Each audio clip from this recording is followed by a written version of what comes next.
isang rider patay sa motorcycle accident. Diyan po yun sa Barangay Concepcion, Coronadal City. Bombosay Olis. Binawi ng buhay ang 33 anyos na rider matapos mawala ng kontrol sa kanyang motorsiklo at sumemplang sa Barangay Concepcion, Coronadal City gabi ng Huwebes, March 12, 2026. Kinilala ng Coronadal City Police Station ang biktima na si Jenny Mar Gararde, residente ng nasabing barangay. Ayon sa report ni Police Lieutenant Colonel Peter L. Pinalgan, naganap ang insidente bandang alas 8 ng gabi sa tapat ng Santos Farm, Purok, Osmeña.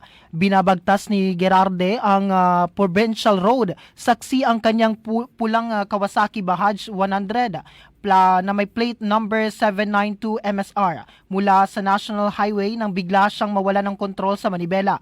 Dahil sa bilis o posibleng kondisyon ng kalsada, tumilapon ang biktima at bumagsak sa sementadong bahagi ng kalsada. Isang concerned citizen ang agad na tumawag sa himpilan ng pulisya bandang alas 8:45 ng gabi upang iulat ang insidente.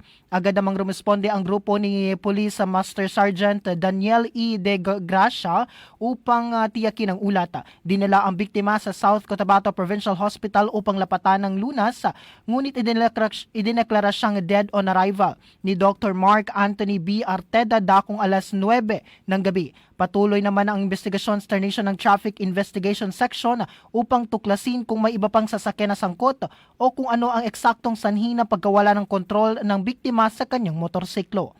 At iyan ang aking report mula dito sa himpilan ng 93.7 Star FM Cotabato.